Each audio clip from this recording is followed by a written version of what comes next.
too. Yeah, I thought Golden Tate. I was like, wow, that reeks of desperation. Oh my gosh. A guy who hasn't played well in a couple of years, taken off the streets, and Golden Tate has an interesting past with the Titans because they wanted to bring him in for a visit, but you only get 30 visits for the draft, and they wanted Golden to just come in because he lived near the facility, and he wouldn't do it unless the Titans paid for it and made it one of their visits. Yeah, I mean, just looking at Golden Tate, in my opinion, And he's not even, by the way, available to play today. I mean, just watching him in drills, he doesn't look like the explosive Tate in 2014 where he had 99 catches. 2014 being the operative number here. I mean, he doesn't look explosive like that. I'm not being Debbie Downer, but we got to get somebody in here that can make some plays. We need somebody that can go downfield. I know it's funny because I thought about you. Who scored for Detroit last week? Reynolds. Their guy. I thought about that. I'm like, how in the world is he going to go to Detroit and score a touchdown, but he couldn't score a touchdown for the Tennessee Titans? So we need somebody to come in here and go down for to make some plays. Maybe that's Mark Howard. So here's the crazy thing. And I know the NFL, like crazy things happen in this league. Last week is an example of that. But the Titans are sending out a preseason roster to go take on the Patriots, who might be the hottest team in the NFL. Right. And I saw this. Now, I saw this in Tampa Bay with my own eyes when they scrimmaged the Buccaneers for 2 days. And the offense was somewhat similar at the time. It was Tannehill, Ferkser, Westbrook-Akina, Cam Batson, Chester Rogers, and Jeremy McNichols. Right. So now today it's going to be Tannehill, Nick Westbrook-Akina, Chester Rogers, Deontay Foreman, and Jeff Swaim and Ferkser. And Fitzpatrick. And they, the first day, just kicked the Bucs square in the rear end. Mm-hmm. And then the second day, and Arians at the podium after the first day was furious with the way the Bucs practiced. Brady was upset with how they practiced. And the next day, with that same group of guys, the Titans got embarrassed in the second day of practice, and Vrabel was like, oh, yeah, that practice. I asked him when he came off, I go, to start it, you could tell he was in a bad mood. I go, Coach, how's practice? I thought it sucked. Vrabel was all been out of shape. So one day with this backup cast of guys, they outplayed the Buccaneers. The next day, they got their butts kicked. They're playing a preseason roster today with Ryan Tannehill at quarterback. Well, but it's the NFL. Yeah, but this problem, part of this problem lies with John Robinson, who's done a lot of good things, but he has not built depth through the draft on this roster, and now they're paying the price, going out and getting all these street free agents who are below starting level players in the NFL. Sure. There are a lot of good players out there, but let's be honest. There aren't a lot of guys that are going to be difference makers. There are guys that you can, maybe plug in and hope for the best for a week or two. But it's pretty devastating if I told you that Ryan Tannehill was going to have to play a game without Derrick Henry, without A.J. Brown, without Julio Jones. I mean, it's just crazy. The level of injuries that have hit the Titans, and here they are in Foxborough today, and we'll have to see what happens. It's funny because I'm gonna take one of your quotes. You said this last week when you were on the radio. You said this. You said, "Who cares?" you said that all week. The Patriots don't care. The teams that they play later on down the road, they don't care if you have all kind of injuries. They're battling injuries. They're going through situations because at the end of the day, they're not going to look at how many guys that are hurt. They're going to look if you have a win or a loss. That's just basically what it is. And I agree with you, and that's funny because I actually agree with you with one thing. When you say who cares, nobody cares about your injuries. It's about getting the job done. Even if you win 2-0, the point is you have to win the ball game. And I think, in my opinion, we got to figure out a way to keep this score low with the Patriots because if we don't, it can get out of hand. But in the back of my mind, I think something crazy is going to happen for the Tennessee Titans to sneak up and win. Well, the other part of this is, and you're right, and Jared's right too. Bill Belichick is not going to send flowers over to Mike Vrabel, who was 2-0 against him, right, and really embarrassed them twice with Tom Brady. But they're a young, ascending club who has drafted well, who stockpiled draft picks, went out and made a great signing in Matthew Judon, who could be the defensive MVP of the league, and they developed a quarterback finally in Mac Jones. They were looking for Tom Brady's successor. They didn't panic. but they found him in the middle of the first round. And lately he has become the darling of the NFL with the way that he's playing. Just looking at – oh, you want to go ahead? Well, I was just going to tell a story. I think you were there when we heard this, but when Floyd was in the ICU around the draft time, he had a nurse at Vanderbilt who was a big football fan, knew who he was or whatever, and Floyd's in the ICU, and he tells the nurse, book it, Jones to the Patriots. Wow. That he said the Alabama kid is going to the Patriots. The thing I will say about the Patriots, to Chris's point, Bill Belichick is trying to win the way Bill Belichick won in 2001. He is not trying to win how he tried to win in 2007 and in 2014, and he's not trying to win that way. He's trying to win how he won in 2001, which was with great defense and with kind of, throwing the balls short and running the football and managing the game. And I saw a report from Ian Rappaport of NFL Network that the Titans are basically planning to give the ball to Deontay Foreman today, and that's exactly what I would do if I were the Titans, is I'd run, and I'd be willing to punt to the Patriots because, the Patriots, I don't think you're going to see the Patriots taking a bunch of shots down the field with Mac Jones. And to Chris's point, I think if you get into this kind of game where you just want to run it and they just want to run it and your defense and their defense kind of trade punches, you may have a one-possession game in the fourth quarter. And right now, given what we see from the Titans, Chris, I feel like this is kind of the best-case scenario to ask for is, minimize the game and try to get this to a one-possession game in the fourth quarter. Yeah, we always talk about defense wins championships, and I think this is a perfect game for the Tennessee Titans to really step up on defense. I mean, I know they played great all season and they've been making big plays, but the one game that really sticks out to me, is when they played the Rams. Everybody said that the Tennessee Titans had absolutely no chance to beat the Rams. How did they win? They won on defense. They got a interception by David Long Jr., and then they get a pick six by Byard. So when you have your defense scoring touchdowns, it just makes everything run smoother. But at the end of the day, if the Tennessee Titans don't score on defense and they try to win in the offense, that's when it becomes a long day. So it all depends on what the Tennessee Titans defense does. Well, Jones hasn't been turning the ball over. They've got to figure out a way to get him off his spot. Yes. And then, he becomes a mere mortal. And that's the other part. And they've got some good receivers. Aguilar is inconsistent, but he's a good deep threat. Jacoby Myers has been pretty good. But the other part of this equation, just flip it as far as the Titans are concerned. Dontrell Hilliard is arguably their better back, even than Foreman. So I wouldn't be surprised if Hilliard got more touches today than Deontay Foreman. And I just think that looking at the Tennessee Titans offense, they can't make mistakes. I mean, they can't, Tannehill can't throw interceptions. Receivers can't run the wrong routes. Tannehill can't consistently keep getting hit. So it's just going to be an interesting matchup of what we're going to see. I don't know what's going to happen. I just think that it's going to be closer than what we think because all the odds are against the Tennessee Titans. But at the end of the day, the team that wins, even if it's 1-0, it's good. It should be all right. Listen, last week there were a couple of those interceptions that I didn't think were Tannehill's fault, but he is not throwing the ball with confidence. Could you say that again for Jared to hear, please? Well, yeah. I mean, Des Fitzpatrick, at least on one occasion, was not where he should have been. But still, I mean, I don't like the way Tannehill, played. I don't think anybody has. He's clearly regressed. I mean, it's kind of funny. We used to, with the Predators, refer to Colin Wilson as regular Colin Wilson and playoff Colin Wilson. Well, with Tannehill, it's Titan Tannehill or Dolphin Tannehill, and he looks like the uncertain, unconfident quarterback that he was with the Dolphins. And he looked that way before all these guys got hurt. Like when Derrick Henry was on the team against the Colts and the Chiefs and the Colts, he threw the ball to the other team when he shouldn't have. And this is a big concern. He leads the NFL in interceptions. Ryan Tannehill, the guy who, when you signed him, you said, hey, the key to Ryan Tannehill is that no matter what, Ryan Tannehill will not turn the ball over. And here's Ryan Tannehill leading the league in picks, which is, to me, just totally inexcusable. And this is where I go back to running the football. And this is what, to me, and this is just me, today, I'm going to Foreman.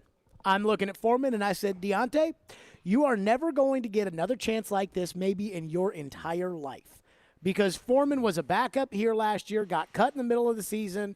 Once he got cut, Nobody picked him up. I think the Falcons had him in camp for like a week and cut him, and nobody had him on a practice squad, and Derrick Henry got hurt, and the Titans brought him back in. So I'm going to say, Deontay, this is the best opportunity you're going to get for the rest of your life.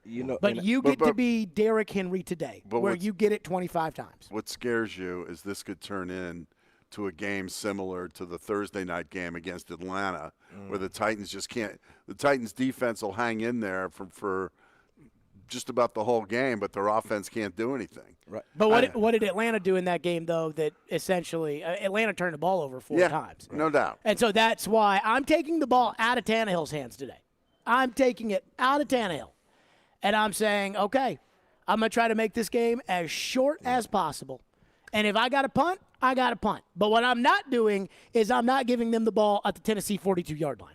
I'm not doing that. Well, unfortunately, too, this would be a day where you would feature your tight ends, but the tight end to feature is playing for the other team. Yes. So that's kind of a negative. I went on the radio in Boston yesterday, and they were asking me, about Tannehill, or could Tannehill pull this out? And I was like, well, if Jonnu Smith switched teams, then maybe there's a chance. But no, I did not feel very confident in that ability. Coming up next, we'll take a look at the big four stories of the game. We'll move the chains as we are live here at Corner Pub in Bellevue. Chris Sanders, Mark Howard, Titans and Patriots today. And then it's the bye week. It's the pregame show on ESPN 102.5 The Game. Quarterback sneak commands a Tennessee touchdown. Will Ryan Tannehill outduel rookie Mac Jones in Foxborough? Touchdown pass from Mac Jones. Or is a second straight loss in store for the Titans going into the bye week? That cannot happen. No! Tune in all day Monday for full reaction to Titans Patriots. Talking Titans? We are Nashville's best sports talk. ESPN 102.5 The Game and the Game Nashville app. Hey, it's Jared from my official sportsbook app, the FanDuel Sportsbook app. This Black Friday, nobody has a better deal than FanDuel. New customers get $50 in free bets when they sign up for FanDuel Sportsbook with no deposit required. That's right. Sign up from November 26th to November 29th, and you'll receive $50 in site credit for free. That's right. You can knock out a same-game parlay on the Titans versus the Patriots. If you've been thinking about joining FanDuel, now is the perfect time to give it a shot. The app is easy to use, and they'll be hooking fans up with great offers. And when you win, you'll get paid in as little as 2 hours. See for yourself why FanDuel is America's #1 sportsbook app and my official sportsbook app. Just download the FanDuel Sportsbook app and sign up with the promo code JGM to get $50 in free bets. That's promo code JGM. 21 and older and present in Tennessee. Site credit is non-withdrawable and expires 7 days after receipt. Restrictions apply. Offer is non-transferable. See terms at sportsbook.fanduel.com. Gambling problem? Call the Tennessee Red Line 1-800-889-9789. Tune in every Wednesday at noon on ESPN 102.5 The Game for ESPN NFL analyst Tim Hasselbeck on with Darren, Donick, and Chase. Tim delivers expert commentary on the Titans and the NFL, brought to you by Red Spirits and Wine in Bellevue. Your ESPN Nashville Deal of the Week is from Nashville Armory. Go to theGameNashville.com/deals to get your half-off $50 range pass to Nashville's premier shooting facility. What a great stocking stuffer. Whether you're seeking basic to advanced firearms training or shooting full auto machine guns in their 50 caliber rated range with your friends, you'll have a blast. They also have a large retail floor stocked with the best names in the industry. Go to theGameNashville.com/deals to get your Nashville Armory deal today. Now's the time to get a great deal on Kubota construction equipment featuring durable Kubota engines, more comfort, more productivity, more get it done right. The Kubota construction lineup shows up ready to work every day. Right now, bring home select Kubota equipment for 0 down, 0% APR for up to 60 months. Now through December 31st. See us or go to KubotaUSA.com for more details.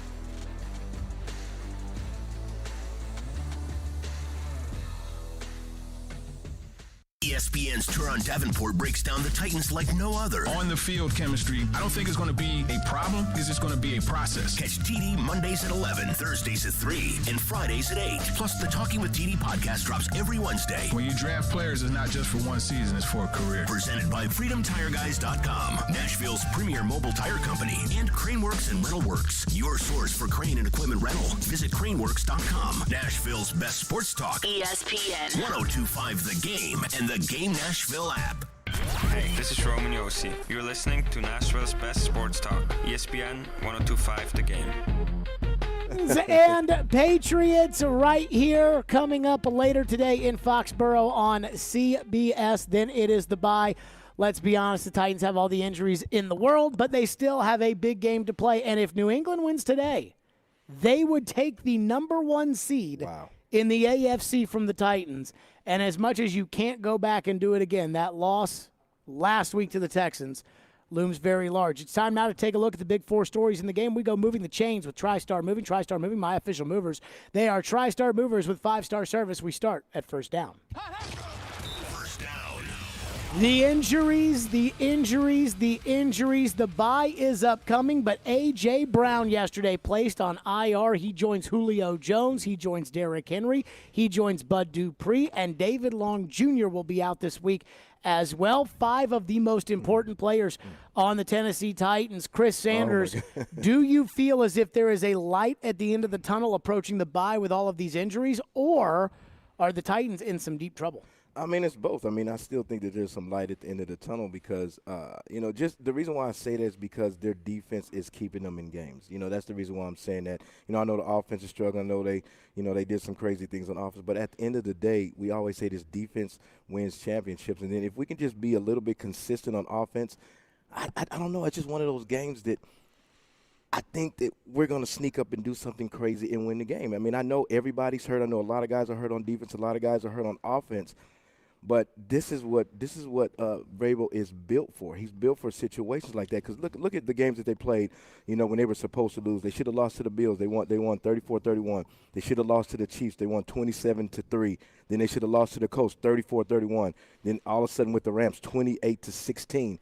The reason why they won those games is because their defense kept them in the game. So if they do the same situation today, I know they have a lot of players out on defense, a lot of players out on offense, but if they keep it close, run the ball, the Tennessee Titans can definitely be successful. It's interesting to hear Stephen Gostkowski, who still wants to kick, by the way, but has been through some stuff, talk about his time with the Titans in a very positive way, and he talked about the underdog mentality that Mike Vrabel has imbued in this team, and He's going to be. He talked about he's taking his son up to the game today, but he thinks it's funny. Vrabel against Belichick, and something about this rivalry, if you want to call it a rivalry, but it brings out the best in Vrabel and the Titans, and you wonder if he can do it again today. And I think the pressure is not a lot just on the players, but I think the pressure is on the coordinators.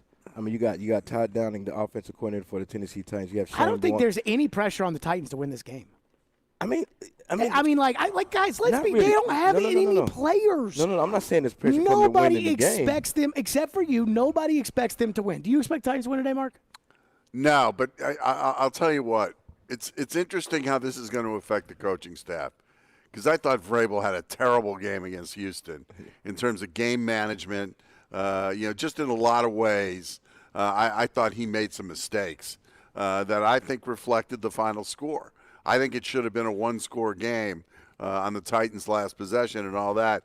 So it's going to be interesting to see if the staff sort of refocuses.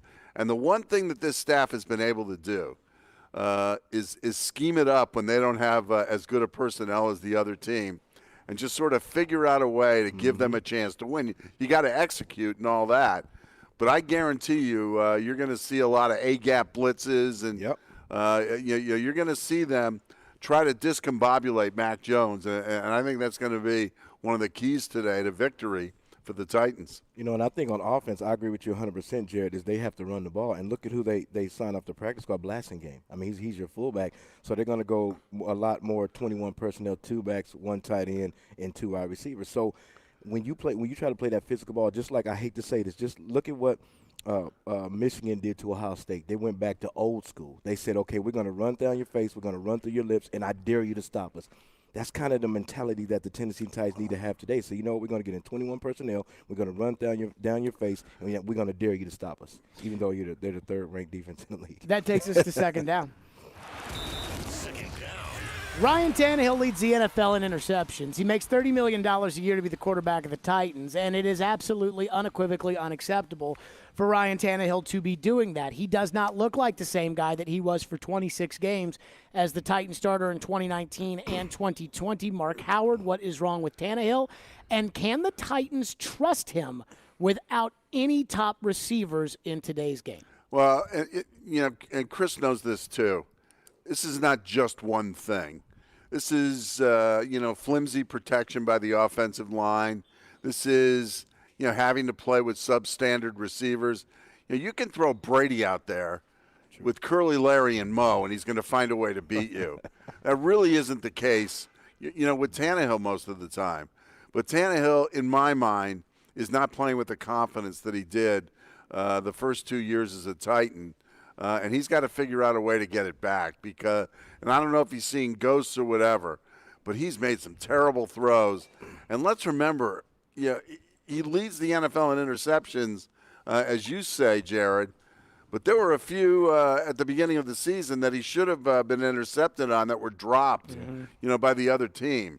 So, it's not like this has come along the last few weeks. I just think that everybody needs to be in sync. It's kind of like salsa dancing. If one step is off, it's going to mess up the whole dance routine. That's exactly what it is. So if you look at overall on the offensive line is struggling in pass pro. You got the receivers running the wrong routes and not coming back to the ball or, running the right concepts of the route. So if that's off and then you have the quarterback that's throwing 4 interceptions in the game, that's just a recipe for disaster. So it just goes back to the fundamentals of just football, running the route right, coming back on the curl. If you're running a post corner, set it with your eyes, basing it off the line, all the things that you talk about, paying attention to details. If you don't do those things and you start playing against defenses that are really, really good, then it really starts to expose itself. But do you guys trust Tannehill today? Like, if I'm coaching, I'm taking the ball out of his hands today. Not because – if I had all the guys there, then I'd say, okay, I can play the standard way the Titans play, and if Tannehill throws interceptions, then I'll make more adjustments from there. But one, I don't trust Tannehill to make the right decision right now. Two, I don't trust these wide receivers to get open, and I certainly don't trust them to catch the ball or run the right route. And three, I think you got to keep the clock rolling today. So if I'm coaching, I'm taking the ball out of Tannehill's hands, but I'm not sure I do trust him right now. What are you going to run the wishbone today? I mean, no. I'm going to run it 3 times. I'm going to punt the ball. You have to trust him. Absolutely. You've got to put the ball in his hands and hope that he plays well. And like I said, to me, it's never totally on one guy. Des Fitzpatrick, he can catch the ball. He just doesn't know where he is most of the time. And Chris can tell you. He does. He needs more disciplined routes from his receivers. So I understand that Des Fitzpatrick made a couple mistakes last week, and I don't think Des Fitzpatrick's any good. But, I mean, Ryan Tannehill doesn't lead. That's his stat. Like, that is not anybody. That is his stat, leading the NFL in interceptions. That's not Des Fitzpatrick's fault. Yeah, that's like Tannehill wins and leads. losses with quarterbacks, too, where quarterbacks get way too much credit sometimes for wins and much too much criticism for losses. He's throwing the ball.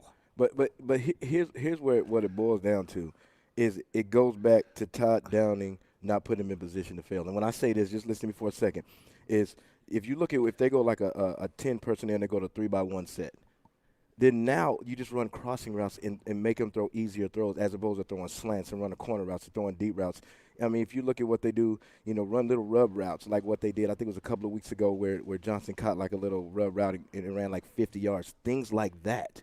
Don't throw slants. Don't throw digs to where he has to go to a second and third read. Make it easy for him to make those easy throws. Yeah, Chris is right. They use those crossing routes and those rub routes.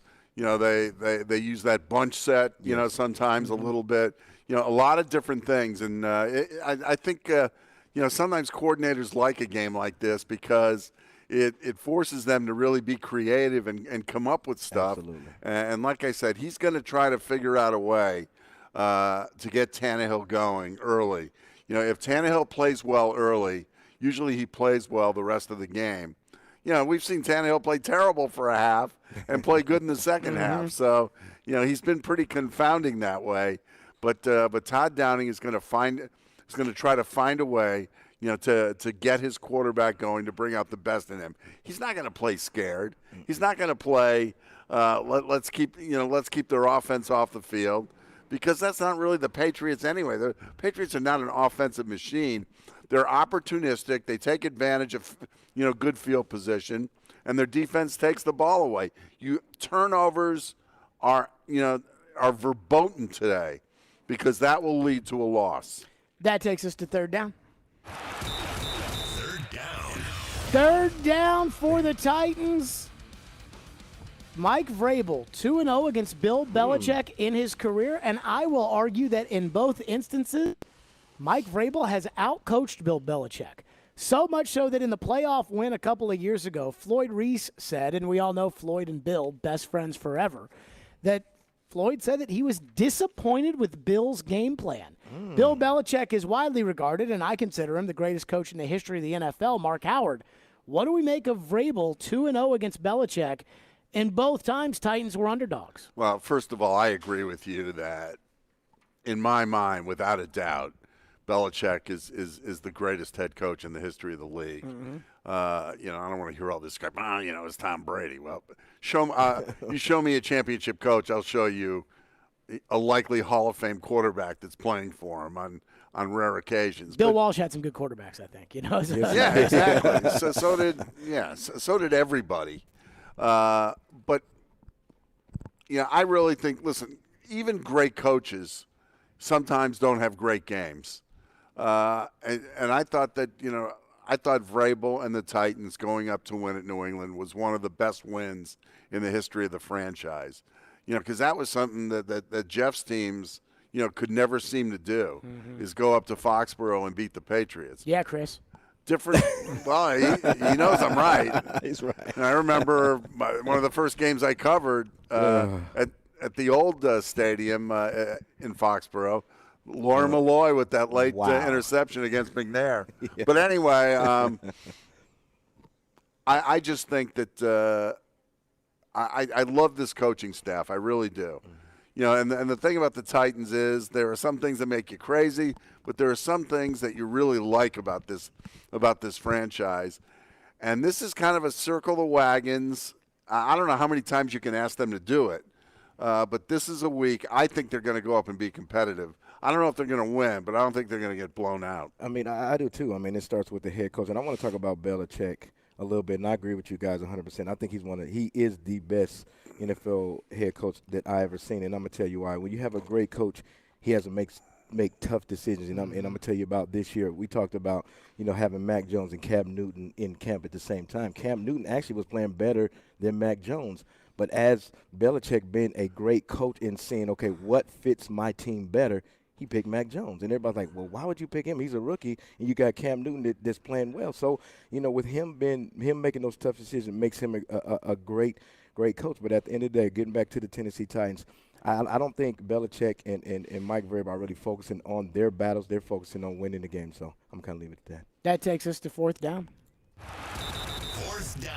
The special teams had been so good for so little period of time, but we were excited.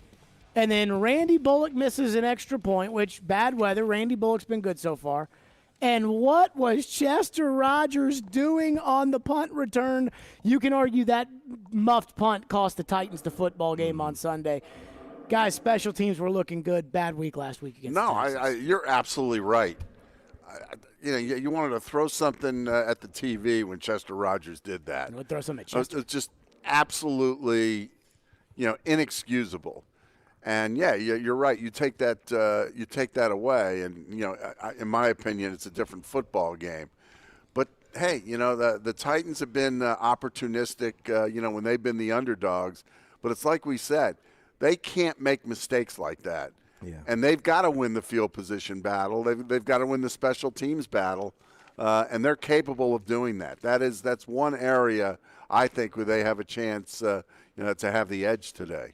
Just looking at special teams, if you look at some of the teams, some teams really take pride in working on special teams, and you cannot keep a team like Texas in the game by making silly things like that, missing extra points, missing a field goal, or getting the ball hitting you on a punt. So you can't do those things, because when you do those things, it keeps those teams that are 1-8 in the game. So especially today, you cannot do that against the Patriots, because you're going to look up and it's going to be 55-0. Coming up next, we'll take a look at the Titans offense. What does Todd Downing need to do with a very limited cast? We'll go inside the playbook, and we'll do that coming up next here on the pregame show live from the Corner Pub in Bellevue. Mark, Chris, and Jared. It's ESPN 102.5 The Game. Coming up next hour on NFL Pregame, Jared, Chris, and Mark go inside the playbook, inside the sportsbook, and get an update from the stadium with ESPN's Teron Davenport. It's NFL Pregame on Nashville's best sports talk, ESPN 102.5 The Game and the Game Nashville app. ElectronicExpress.com. We make it happen. Hey Nashville, looking to spruce up your home for the holidays? Social Furniture on the West Side has you covered. They're packed with items you can either take home with you or have them delivered to you the same day. You've heard of inventory shortages. Well, not at Social Furniture. At Social Furniture, you can get your new furniture today. Yes, the same day. For instance, take this designer leather sectional. For not $3,000, it's only $1,299 with today's delivery. At Social Furniture, the savings are huge out there. They're located on the west side, 5412 Charlotte Avenue near White Bridge Road. Maybe you need some chairs for your table, or you have guests for the holidays and need furniture fast. Well, you can find it all at Social Furniture. They have thousands of combinations to choose from, and they'll deliver today. And guess what? The best thing is you don't have to pay today. You can take 12 months to pay with no interest. So load up the family and come to Social Furniture today on Charlotte Avenue in West Nashville. This weekend, when you buy any piece of jewelry at Genesis, you'll get one of the year's coolest holiday gifts absolutely free. And the more you spend, the bigger the free gift. You heard us right. Yeti coolers, Ring security cameras, air fryers, even Apple iPad Air tablets. Absolutely free with purchase. Spend just $299 or more on a piece of jewelry, and Genesis gives you an amazing Echo Show device free. Spend $499 and you'll get the Fujifilm Mini Polaroid camera. Or how about an espresso coffee maker? Free when you spend $999 at Genesis this weekend. So you can get her that beautiful ring or pair of earrings for Christmas and get one of the year's hottest gifts at no additional charge. Treat yourself or your family. How about a Roomba i3 vacuum robot or an old school cool arcade game when you spend at least $1,999 this weekend? Or listen to this. Spend $3,999 on a piece of jewelry and get a 55-inch 4K Samsung Smart TV. Yours free. This Friday through Cyber Monday. It's Genesis Diamonds' best Black Friday event ever. Genesis Diamonds. Green Hills and Cool Springs. Some restrictions apply. See store for details. Nashville's best sports talk, locally owned, home of our Nashville Predators. WPRT-FM Pegram, 97.5 Murfreesboro, WBUZ HD2 Laverne, online at thegamenashville.com. We are ESPN 102.5 The Game. Hi, this is Todd Rodermel with the Omni Nashville Hotel. We have a lot to be grateful for this year, and I wanted to personally say thank you to our customers in Nashville and throughout the Middle Tennessee area. We hope everyone has a safe and happy holiday season. Hey, it's Chase McCabe of Darren, Donick, and Chase. I started my radio career as an intern right here at ESPN 102.5 The Game. Now we're looking for our next great batch of interns. You think that's you? Send your resume to together@cromwellmedia.com to apply today. What are the keys to victory on the offensive side of the ball for the two-tone blue? Jared Stillman, Chris Sanders, and Mark Howard go inside the playbook. Brought to you by E2 Roofing. This is the NFL Pregame on Nashville's best sports talk. ESPN 102.5 The Game and the Game Nashville app. Inside the Offensive Playbook is brought to you by E2 Roofing. Trust the roofers with integrity. E2 Roofing, a veteran-owned and operated local Nashville roofer. Ian Rappaport, NFL Network, reporting this morning on NFL Game Day morning that Titans running back Deontay Foreman will start today for the Titans and is expected to get the bulk of the carries. Whatever you guys want to make of that, this is what I make of it. And that is, I think the Titans are planning with all the injuries, no wide receivers today. They never had a tight end, and they never really had a right tackle.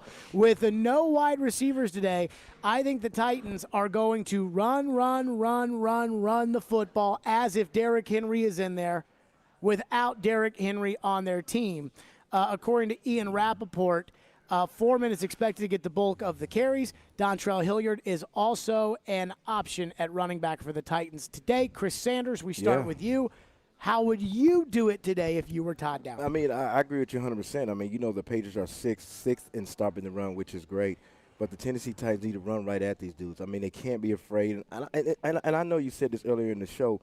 They need to run right at them, but the Tennessee Titans can't be afraid to do that. And I think that's exactly what they're going to do. That's why they put Blasingame in the fullback. So I just think if they do that, stay in front of the chains, don't get into third and long, because if you get in third and long, then now we put the ball in Tannehill's hands. So I agree with them 100% to get Foreman, because if you look at all the running backs that's been run, I know AP's gone, Adrian Peterson is gone, you have Hilliard, but out of all the three running backs that we saw, I think Foreman has been running physical. He's been getting those extra yards, and he's falling forward, and he's standing in front of the chain. So I think it's a great job for the Tennessee Titans with Todd Downing and Mike Vrabel by putting Foreman in and starting him. I just can't wait for the Adrian Peterson tribute video. Oh, hey. Is he going into Canton as a Titan? But seriously, I don't think they're going to run the single wing today as much as Jared might want. I want him to run the Derrick Henry offense with Foreman as Derrick Henry. And I know that Foreman is not Derrick Henry. Like, I get it. I understand he's not. But coming into a game like this, how many carries will we say for Derrick? I say we should between high 20s, 25 and 30. Yeah, I think he touched it 28 times a game. 25 for Foreman today. Okay, let me ask you a question. What if it's 3rd and 9? You still want to run the ball? I would not be upset on 3rd and 9 with Tannehill in the shotgun, giving the ball to Hilliard on a draw and bringing out the punt unit. Punting is not bad today, people. Absolutely. No, it's not. Absolutely. But like, that's my thing is this with the Patriots. The Patriots have been red hot lately, and a lot of it's because they played some really crap teams. But I think the thing that they are doing right now is they are taking the football away from teams. And your quarterback, regardless of whether it's the line's fault, the coordinator's fault, the receiver's fault, whatever you want, your quarterback is turning over the football. So how do I keep the Patriots, who are turning everybody over and feasting off of turnovers, from taking advantage of my turnover-prone team led by my turnover quarterback? It's to run and punt and put Mac Jones at his own 31-yard line and make him drive 70 yards to score on. Yeah, I don't think the coaches are going to surrender like that. They're going to. I don't think it's surrendering. They're going to just hope that Tannehill plays well. No, are they going to be throw it 35 times? Maybe not, but you never know which way the game is going to go. Tannehill threw the ball a lot last week. 52. Yeah. That's not good either. And it wasn't like it was a blowout, but they don't have supreme confidence in the running game either. They want the running game, obviously, to put them in good position on 2nd and 3rd downs. But they don't want to constantly be looking at 2nd and 9, 3rd and 8. So they're going to be aggressive. I mean, they just are. They're not going to sit back there and hope they can win a game 10-7. You got to be on an attack, and just the mindset of Mike Vrabel and Todd Downing. They're not going. I agree with you, Mark. They're not going to sit back and say, "Okay, we're just going to run the ball, and then we're going to pass." No, I'm telling you, they're going to come out, and they're going to come out on all cylinders, because the way you attack a defense that's been playing well is you got to run right at them. You have to go. And I understand they don't have the personnel. Understand receivers are out. Understand that Derrick Henry's not in the game. But at the end of the day, you still have to have players to execute and do their job. And if they do their job, Foreman runs the ball and the receivers catch the ball once in a while and stay in front of the chains, don't look up and see that the Tennessee Titans are winning. How would you line him up at wide receiver today? Available for the Titans. Westbrook Akina is available today. Chester Rogers is available. Des Fitzpatrick is available. Cody Hollister is available. And I believe there's somebody else I'm leaving off. Kenzie's not? He is not available today.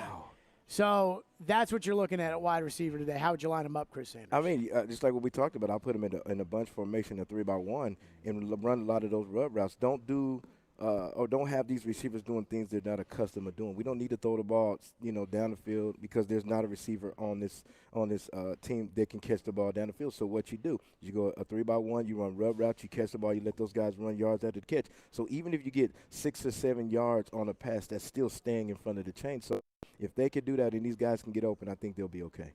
Yeah, you're going to see the short to intermediate passing game Belichick's going to bring everybody up, to keep that from him. And that's But why that's when you get in the bunch formation. That's why you run those rub routes and those crossing routes, to try to maybe confuse them a little bit or create space for Tannehill, and maybe it'll work. Here's what you're looking at as far as available pass catchers today. Nick Westbrook-Akina, Chester Rogers, Des Fitzpatrick, Cody Hollister, Jeff Swain, Michael Pruitt, Tommy Hudson, Anthony Ferkser. I think you're going to see a lot of Ferkser today. And we talk about, last chance or whatever. Ferkser has been a no-show this season. I think they're going to play him a lot today. Close to his school today. Have it. I mean, if that's what – hey, he played well against the Patriots in the playoffs a couple years ago. It was a big factor in that win with a touchdown pass and the big third down catch. But, I mean, it's starting to be put up or shut up time for Anthony Ferkser. I mean, he does not – if he can't play better than he's played this year, he does not belong in the NFL.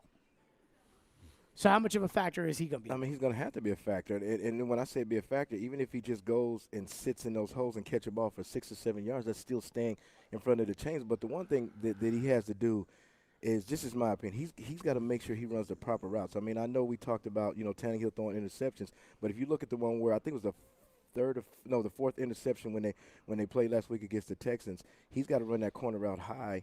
And if he runs it high, he's going to have a chance to catch the football. So he just got to run the proper route, sit in those holes, make the right decision, and I think he'll be okay.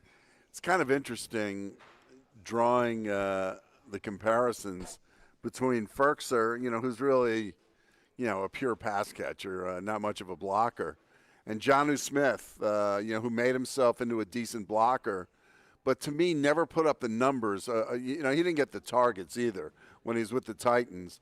And how fired up, he's going to be. He has not had a great season in New England.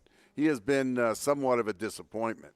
And you look at Jonnu, and Jonnu, with that physical makeup and that speed and, what he has, that it doesn't totally add up to really what he should be. But it's going to be interesting today.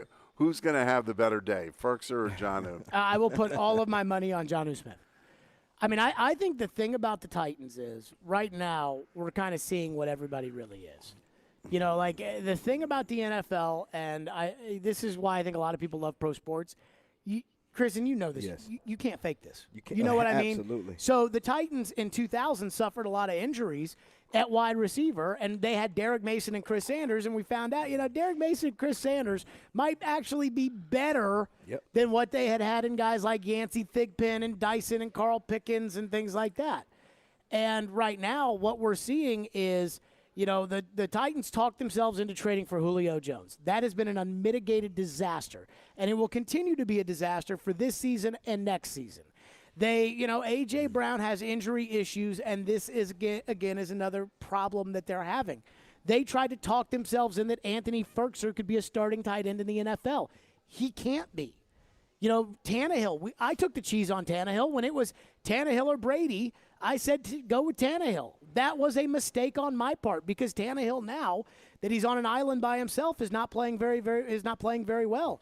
So to me, this is kind of the moment for a lot of these guys of, hey, are you going to have the opportunity to become a player in the National Football League? And I'm talking to Ferkser, and I'm talking to Fitzpatrick, and I'm talking to Pruitt, and I'm talking to Westbrook-Akina, and I'm telling you guys want to be in the National Football League, you're going to have to go out on a day today and make some plays because you're never going to get another opportunity like this again. For most of the guys who are playing on offense for the Titans today, they will never get another opportunity like this. So if they're going to make it in the NFL, we're going to find out today. That's why I say that the Tennessee Titans are going to be competitive in this game is because you have guys that are hungry and they're auditioning maybe for this team but also for the team next year. So they're going to play every play like it's their last play. So they're going to make plays that may not be what we think they should make. But these guys are hungry to make plays. I mean, look at Fitzpatrick. Fitzpatrick is a fourth-round draft pick. He got cut, then he came back on the practice squad. You don't think he's hungry to make big plays? Then you have Westbrook. He might be hungry, but he may not be very But good. I'm just saying he's going to go 109 miles per hour to try to make plays to help this Tennessee Titans team. Then you have Rodgers that was with Indianapolis and went to different teams, and he wants to continuously to try to prove himself. Then you have Westbrook, the same exact thing. These guys are going to say, okay, you know what? Even though Julio Jones isn't here, even though A.J. Brown is not here, I still can make plays. And that's exactly how me and Derek felt when Yancey Thigpen and Kevin Dyson and those guys got hurt. We're like, whoa, hold on. I'm in this league for a reason. I made the all-rookie team for a reason. I averaged 23 yards, 0.5 catch per pass. So I can play this game. These guys are the same way. We know that those top dogs are not there. But guess what? I'm here right now to make some plays. NFL's a funny little dog. I remember the Titans going up to Green Bay with a bunch of street free agents and just absolutely getting slaughtered. And I, listen, remember what prompted the switch to Vince Young when Hasselbeck was there. It was a loss to the Patriots. But, we've also seen Vrabel, take a substandard team on the road, or at home, and upset some of the best teams in the league. And we'll find out what they're going to do today. I for some reason, coming off a crappy game, I think they're going to play well today. Yeah. Coming up next, we'll take a look at the other side of the ball. Mac Jones is one of the hottest names right now in the NFL. What do the Titans do defensively? No Bud Dupree this week. No David Long Jr. once again.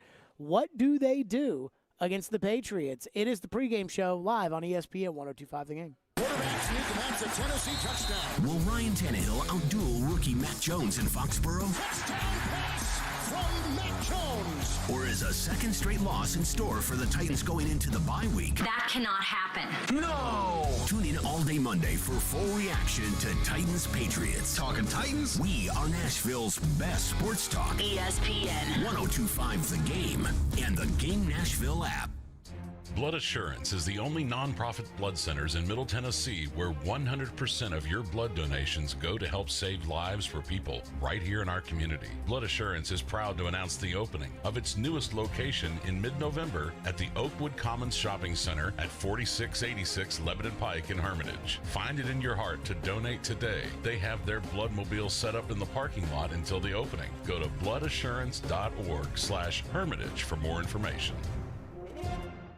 Bode Nashville puts you in a chic and stylish downtown Nashville hotel. Walking distance to some of Music City's most popular spots. Working with local partners, they introduce you to the city, its craft, and its tastes. From their porch coffee and marketplace, serving local coffee from Stay Golden, to their in-house cocktail bar, Sidebar. Bode Nashville is a perfect spot for your pregame or nightcap and citywide adventure in between. Connect to Music City, its culture, its craft, and each other at Bode Nashville at 401 2nd Avenue South in Sobro.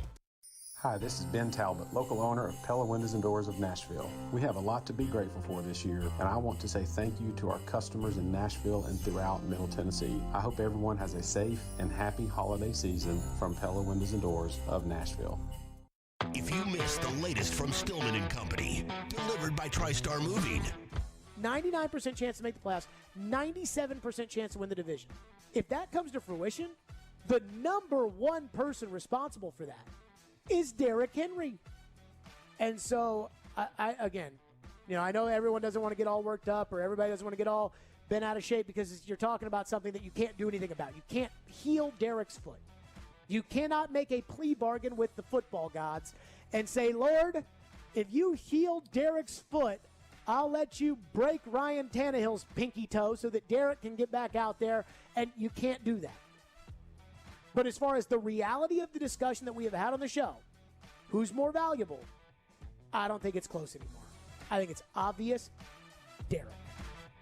Tune in Stillman & Company with Jared Stillman. Weekday afternoons from 2 to 6. on ESPN 102.5 The Game and the Game Nashville app. Contest rules for 102.5 The Game and ESPN 94.9, including on-air, online, and text-based contests, are available by visiting the contest rules page at thegamenashville.com. Good luck and thanks for listening to 102.5 The Game and ESPN 94.9.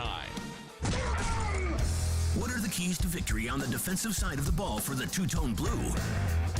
Jared Stillman, Chris Sanders, and Mark Howard go inside the playbook. Brought to you by E2 Roofing.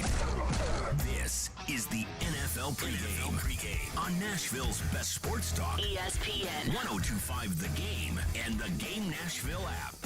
Inside the Playbook, brought to you by E2 Roofing. Trust the roofers with integrity. E2 Roofing, a veteran-owned and operated local Nashville roofer. Mac Jones has been the big name so far amongst rookie quarterbacks in the NFL, completing 70.2% of his passes through the season. He also, surprisingly, although maybe not for what he did in college, 14 touchdowns to 8 interceptions so far on the season for Mac Jones. As of late, he has not turned the football over, but also not throwing for eye-popping stats, as Mac Jones has gone over 300 yards once this season. He threw for 307 against the Jets, 207 in his last start, 198, 139, and 217 in the last 4 starts since then. Very Ryan Tannehill-like numbers out of Mac Jones. Mark Howard, we start with you. How worried are you? Titans defense, no David Long Jr., no Rashawn Evans today. Perhaps Monty Rice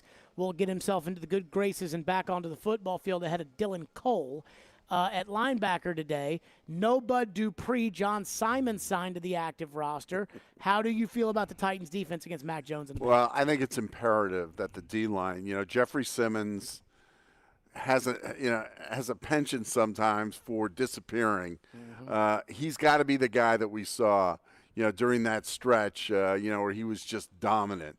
He and Danico Autry, Trent Brown is one of the key Patriots offensive linemen. They should be able to win the battle against him. And Harold Landry's got to figure out a way to get to Mac Jones. Harold's having a fantastic year, a career season, and if that D-line plays well, the guys behind them will play well. Byard has done a great job of setting up quarterbacks. This is going to be a great cat and mouse deal, with Byard against the rookie. Yeah. And Byard is, again, had a knack for, getting those interceptions, not just interceptions, but those game-changing picks. But I think it's imperative that Simmons, Danico Autry, and Harold Landry all have good games. Shane Bowen. That's all I got to do is Shane Bowen. Look at what he did when they went against the Rams. Stafford came in. He was the hottest quarterback in the league. He wasn't throwing interceptions. He was making the right reads. And what Shane Bowen did to confuse him, he was sending twists. He sent Simmons on a twist to sack the quarterback. Then you have David Long Jr. to get the interception. So Shane Bowen has to do that exact same thing, put pressure on Mac Jones, make him get off his spot, just like what Mark Howard said, and make him throw interceptions. I know his stats are really not that big, but the key stat that we really need to look at is he has 8 INTs. 8 INTs. That means he's capable of making mistakes. Yes. Oh, go ahead, Mark. Well, I was just going to say, Chris, I don't think you're going to see a lot of exotic blitzes because the Titans' defensive success is predicated on 4 guys being able to get to the quarterback. That's what they've done is they went out. When you think about the defensive line, Simmons was a first-round pick. They used a second and a third on Landry. They paid Dupree a buttload of money, and they paid Autry a bunch of money. That's, they're paying for the talent of those guys to go after and go get the quarterback. The crazy thing, I don't think that the defenses look the same since Bud Dupree's gone back off the injury list. And it wasn't like Bud was racking up a bunch of sacks. But he had a strip sack of Mahomes in the Kansas City game, which was by far the best game the Titans have played this year. He had the strip sack on the first series of Mahomes. And I said, if he can do that, it changes everything. I thought he was really effective against the Rams. The 4th and 1, he's coming right at Stafford, and Stafford panics and throws the ball. Since Dupree's been out, it hasn't been the same for all those guys, and same with Long Jr., who I think is going to be sorely missed today against that run game of the Patriots. No doubt about it. And it's a run game by committee. It's also an offense that throws a lot to their running backs. Yeah, I think Dupree's absence has had an effect. It's had an effect on Landry. The way teams block him. Because if Dupree is able to rush the quarterback, then you almost have to pick your poison. And what they were able to do against Matt Stafford was again develop that interior rush. And we all know quarterbacks hate it when you rush them up the middle. They get worried about their passing hands. All kinds of things crop up, but that could lead to greater success if the Titans are able to do that. Yeah, and they really have to make him uneasy in the pocket. Look, we kind of referred to Stafford. Stafford's body language was like, man, get me out of this game. He was spooked. He was like, what did I get myself into? So if the Tennessee Titans can do that early against Mac Jones, then I think the Tennessee Titans can be successful, even though they have a couple of guys out. David Long is out, but that's okay. If Autry and Simmons and Landry and those guys can put pressure on Mac Jones and make him throw interceptions, that's what's going to keep the Tennessee Titans in this game. Do the Titans have the guys, if they don't necessarily get home off the jump, to be able to cover Hunter Henry and Jonnu Smith? And now, like, the Patriots don't use Jonnu Smith. I don't know, They might use him this game. But Hunter Henry is Mac Jones' favorite target. And I think Hunter Henry could have a big, especially if the Titans play those zones where the tight ends just go sit down and then right over the middle into the tight end. You brought up throwing to the backs, Mark. I am worried today about the Titans with their depth on defense right now being able to cover those pass catchers for the Patriots. Yeah, I mean, we saw them for years throwing to guys like James White. But you're right. I think today could be very conducive to their tight ends having a big day. Yeah, absolutely. Especially in pass coverage. I would say that would be a likely source, Hunter Henry and even Jonnu. The one thing I'm concerned, I hope Shane Bowen doesn't do this, is he goes man-to-man with those receivers. I know they don't have eye-popping stats. I know Myers has 54 for 522, Bourne 37 for 562, and then Aguilar 29 for 386. So they may look at these numbers and say, okay, we're going to press these guys and try to stop the run, and all of a sudden those guys can run by us. That's the only thing I'm concerned about in the back end. See, I don't think they're going to do that. You don't think so? No, they've been playing. They've been playing, that really sort of complicated, zone with some man concepts.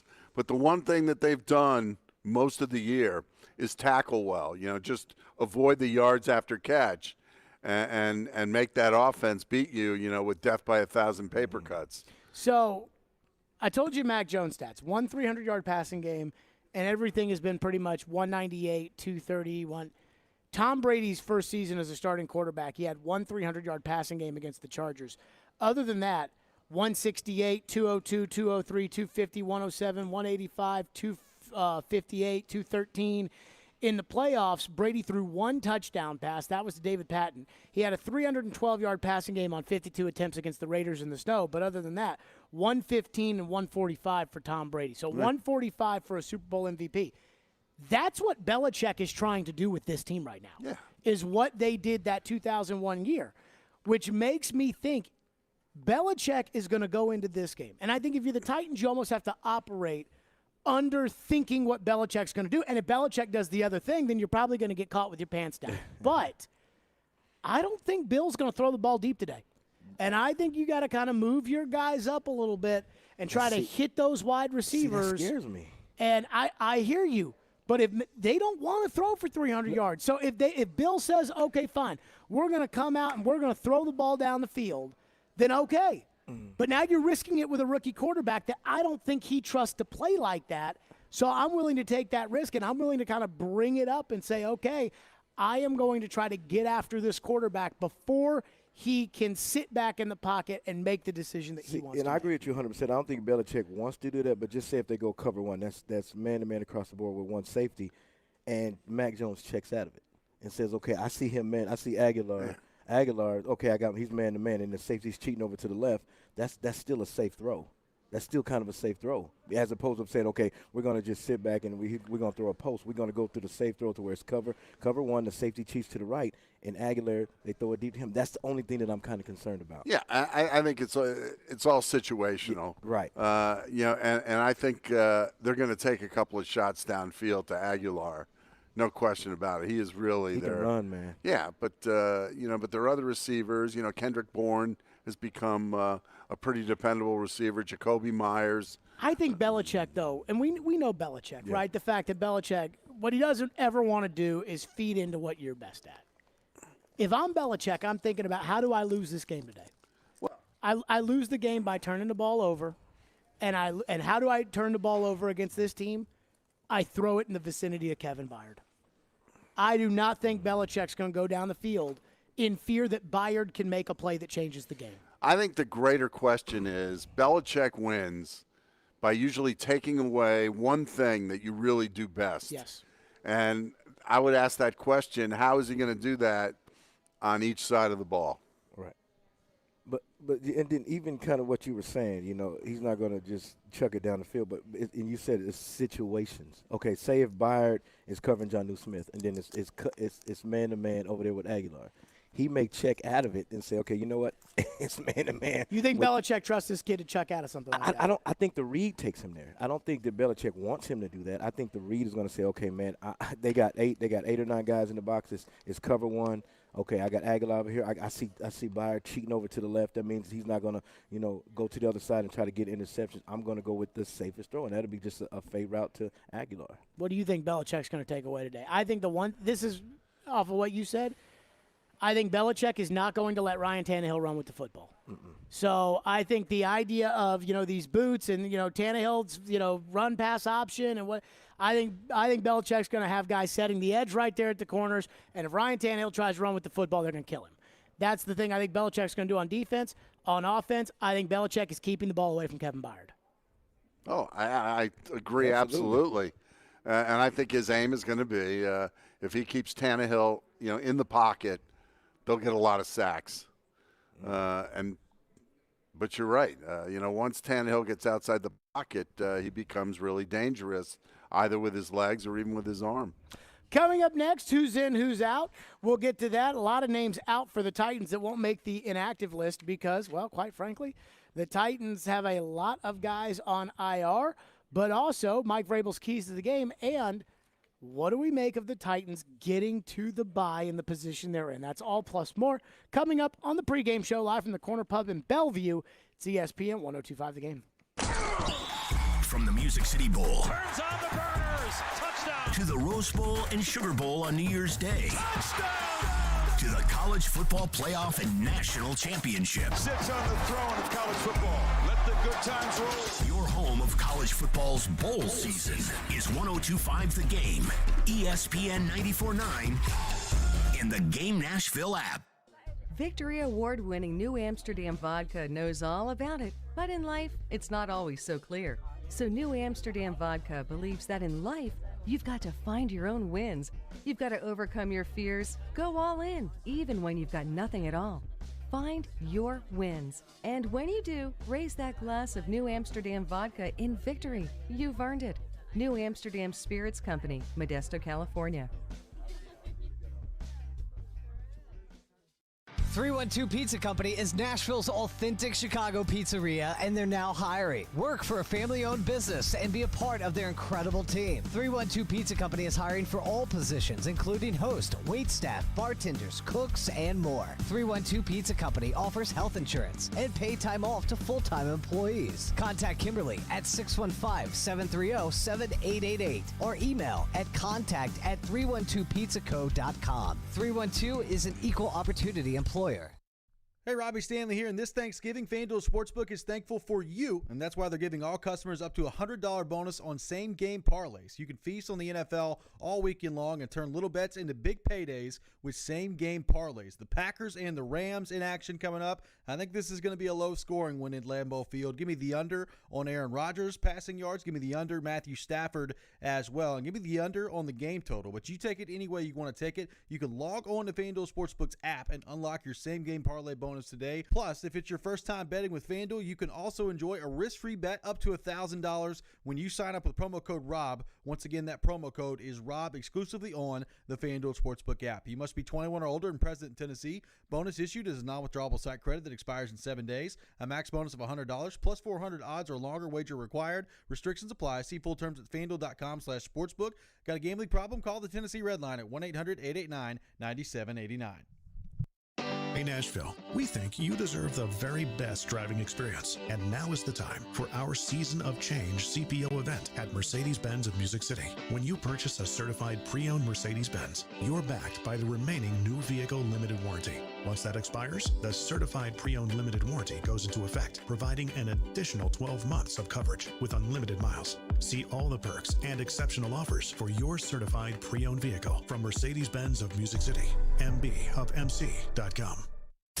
Hey, this is John Hines, and you're listening to Nashville's best sports talk, ESPN 102.5 The Game. Who's out? And Mike Vrabel's Keys to the Game brought to you by the Hillside Medical Clinic, who is inactive today for the Tennessee Titans as they get set to take on the New England Patriots. Out for the Titans, running back Jeremy McNichols, corner Greg Maben, linebacker David Long Jr., linebacker Rashawn Evans, guard Nate Davis. Outside linebacker Ola Adeni is out today for the Titans. Defensive lineman Tier Tart is out for the Patriots today. Tart's a key depth guy, in my opinion. I mean, I think right now Ola Adeni's a key depth guy. Yeah. When you don't. Sir. So here's what you're looking at on defensive line off the top of my head. You're looking at Jeffrey Simmons, Danico Autry, Harold Landry, John Simon, who was just re-signed to the roster, Derek Roberson, Laurel Murchison, and Naquan Jones today against the New England Patriots. Naquan Jones has been pretty good. Yep. Murchison has been decent. And, of course, John Simon went to that school in Ohio. My bigger issue is I feel like the Titans, the big one to me is Long Jr. I mean, I think Long Jr. He's playing well. Really become a good player. Yep. And he hurt his hamstring in garbage time against the Rams. God. The game was over, and he was on the field. And I know they'll tell you can't take everybody out, can't play football scared, but I bet you that one bites Vrabel in the rear end. Well, I agree. You can't play scared. There are just some years where it just seems like everybody's going down. It's crazy. Has it ever been like this, though? I've never seen anything like this. I've never seen nothing like this. For the Patriots, inactive linebacker Ronnie Perkins, running back J.J. Taylor, quarterback Jarrett Stidham, tight end Devin Asai, and guard Yasir Durant. So no big names out for the Patriots. Yeah. What do we make of the injury situation here with the Titans, where I do feel like the bye week is coming. I mean, this is how I feel. I think the Titans are probably going to lose today. And they'll be 8-4, tied for the top record in the conference going into the bye week. They won't be the number one seed, but they'll still have a pretty good grasp on the division. And they're going to get some guys back after the bye week, but they won't get A.J. back after the bye week. They won't get Julio back right after the bye week. They won't get Bud Dupree after the bye week. They won't get those guys back right away after the bye week. Do we think the Titans can find a way to get healthy by the end of the year, get in and win the division, maybe get the 1 seed, and then have a chance in the playoffs? Yeah, I think there's a scenario where they're much, much healthier. Most of these guys do not have season-ending injuries, and that starts with Derrick Henry, we don't think. If they get Derrick Henry back, everything gets a lot better. I think, too, that the offensive line. I mean, tell me what an ideal situation for the offensive line is, and I'll pat you on the back. It's been kind of a moving target. But Aaron Brewer has done a solid job when he gets plugged in at guard. I'm not even going to get into Dylan Radins because I'm just not sure this year. What a disaster. Well, it's not a disaster if we're having the same conversation 2 years from now. I think it's a disaster if you have a team good enough to make the Super Bowl and you got first and second round picks not playing because they either weren't good enough or they're not healthy. I think even with this break coming up, I don't think certain guys are going to be back. I know you talk about Julio Jones and David. And Brown. But when you're talking about a hamstring, those things are hard to come back from. and Brown's out for the next 3 games. See, that's what I'm saying. So even though the bye, it's going to be this bye and 2 games for AJ. So, if we can just get past this game, get a couple of key guys healthy like David Long Jr., then I think we can make a run for the Super Bowl. I mean, I understand injuries are a part of the game. They're just, there's nothing you can do. But what we said off air, has it ever been this bad? You got – it's not just guys, and I want to be careful when I say this. It's not just guys. It's your impact players. You got Julio Jones, you got Brown, you got David Long Jr., you got all these impact players that are sitting on the sideline, so it really, really makes a difference. I want to say maybe the year after Eddie George left, where I feel like everybody got hurt that season, the 2004 Titans season. Yeah. And Billy Vola, and like the end of the season, Doug Sling Johnson was playing quarterback. Who? I mean, it was Florida. It was a nightmare year. But that team was 5-11. That was and this team we're talking about, can they find their way into competing for a Super Bowl? And that team became, just totally reliant on Billy Volek throwing the ball, 50 times a game. And Drew Bennett was the beneficiary because he got a big contract out of it with the Rams. But, that was kind of crazy. I think this team is a lot better, a lot more competitive. That team's defense was terrible.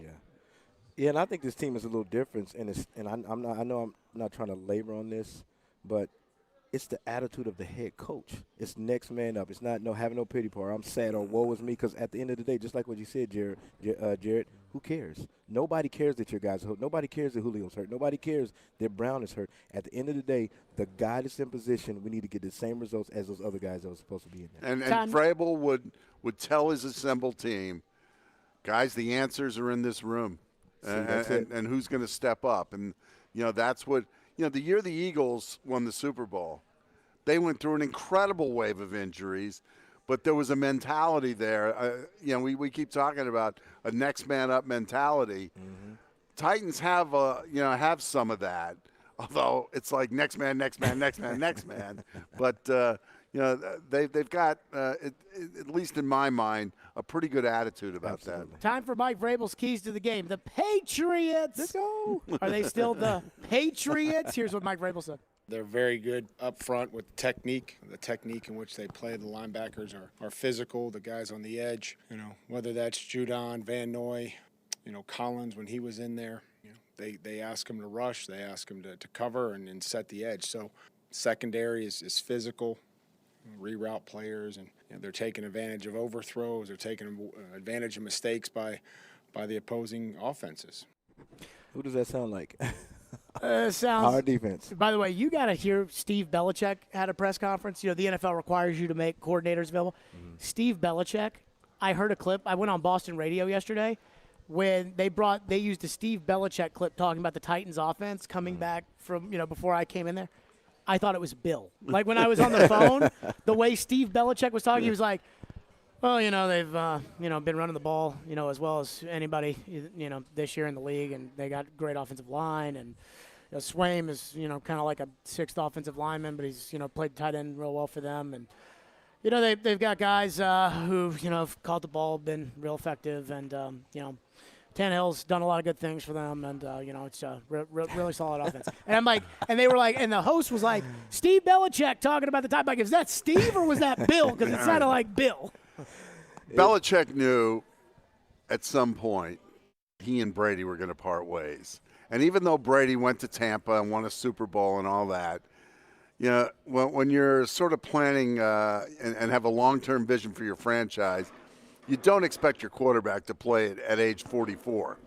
But beyond that, last year was almost a redshirt year collectively for the Patriots. Yeah, they had to reset the cap. Not only reset the cap, but they had an unprecedented amount of guys who opted out because of COVID-19, starting with Dante Hightower. They're just a number.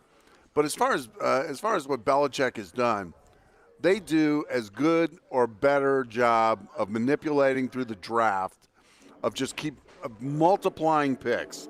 And their whole attitude is, we love second-round picks because they're not as expensive as first-round picks, but a lot of the times you can get a first-round player.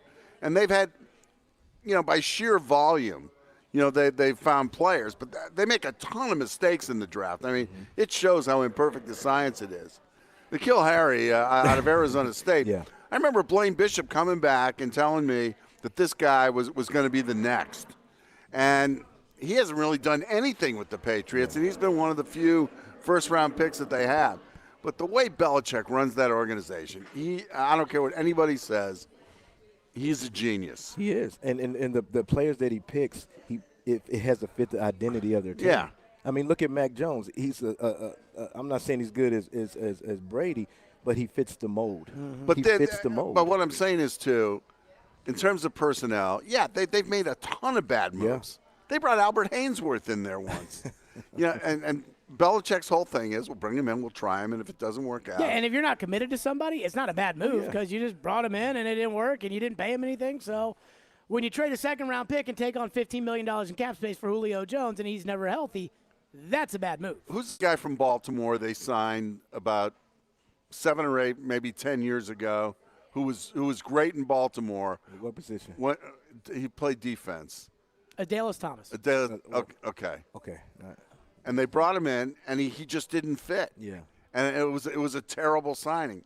That stuff happens. But the thing that Belichick has done for the organization, because he has so many draft picks, they get a lot more swings at the plate. Sure. And only the home runs and doubles count. Doesn't matter how many times you strike out. His batting average probably is not as good as a lot of teams, but because they go in there with so many extra picks, you just by the percentages, you have a better chance of hitting on some players. So I'm not supposed to know this, but I do. In the 2010 draft, I think they had second-round picks. They were talking about Gronk. Floyd said, "Don't do it." Told Bill because of the back injuries and everything. Yeah. Floyd's anti-injuries. Floyd tells Bill, "Don't do it." John Robinson, who we know is pro-injuries, says, "Do it." Bill does it, Gronk becomes Gronk. And now we see why John drafts a certain way and Floyd drafted a certain way. That's awesome. Coming up next, TD from Foxborough. T. What do we think about the decimated Titans? We'll get TD's thoughts. We'll do that next. Right here, it's the pregame show on ESPN 102.5 The Game. Robbie Stanley. That size and that speed just doesn't grow on trees. That could be something that you could really turn into. Joe Rexrode. Just hold out and somebody will call in the bad signal. Get your morning started with Robbie and Rexrode every weekday from 6 to 10. Presented by Volunteer State Bank on Nashville's best sports talk. ESPN 102.5 The Game and the Game Nashville app. Are you having Thanksgiving at your house but have no furniture and have no clue where to go? Well, Social Furniture is here to help you get your home ready for hosting your family's Thanksgiving dinner with their great dining room sets. Social Furniture is locally owned and save up to 70% on all furniture that will have your family begging to stay. They have sofas, sectionals with chase lounge, and recliners that are all push button, electric, and wall away. They have all colors to choose from, and for your comfort, all of them are plus leather, microfiber, and Chanel's. Let Social Furniture help you celebrate your Thanksgiving with hundreds of furniture to choose from and save up to 70%. There's no waiting, and take home your new holiday furniture today or with their same-day fine furniture delivery. That's right, Social Furniture has same-day delivery with no down payments and no interest. Visit Social Furniture in West Nashville at 5412 Charlotte Avenue. Forget the big box store. Support local. Support social. On the web at mysocialfurniture.com.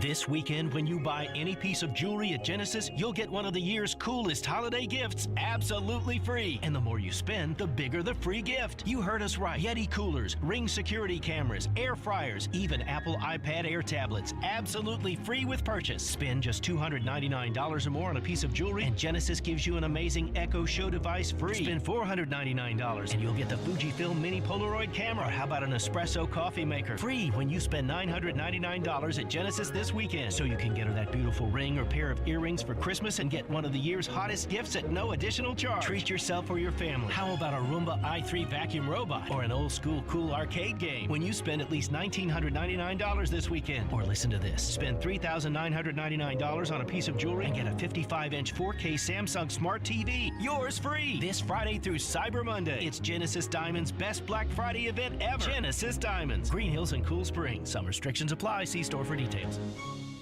Darren McFarland. A lot of dots to connect there, a lot of storylines. Willie Donick. Be careful what you wish for. And Chase McCabe.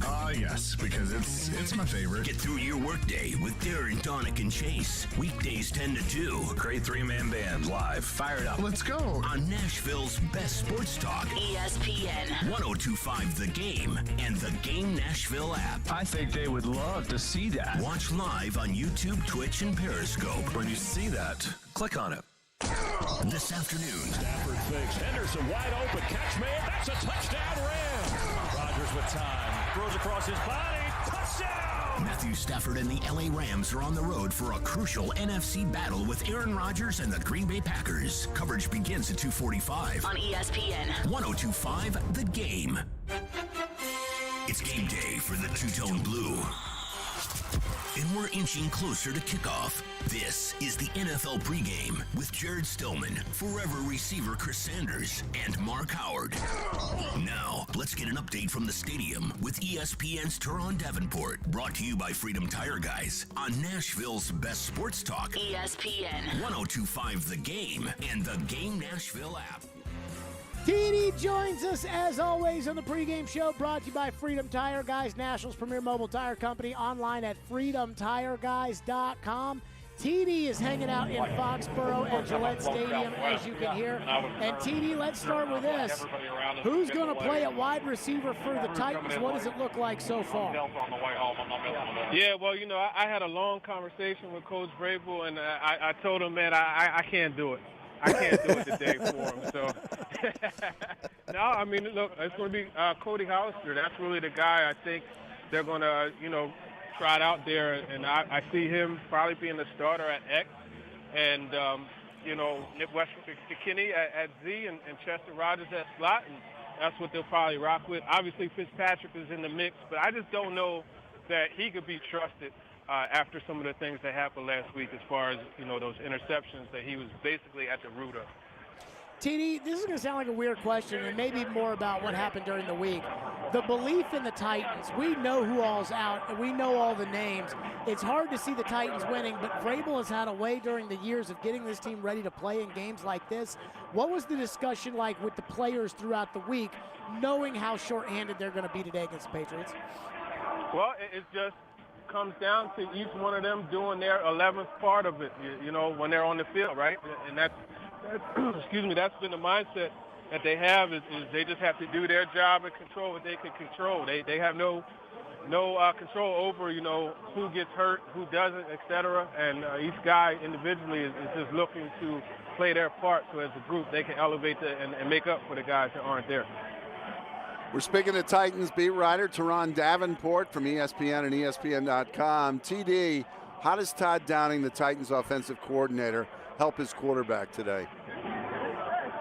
I think really it's going to come down to doing a lot of things to get these guys open quickly, right? When you look at the options that he has at receivers, you don't really have guys who are just going to consistently beat a one-on-one coverage and get open. So bunch formation, switch releases and those type of things, like they did against the Jets, where they had a bunch formation and the furthest most, number one and number two, they ran slants, number three.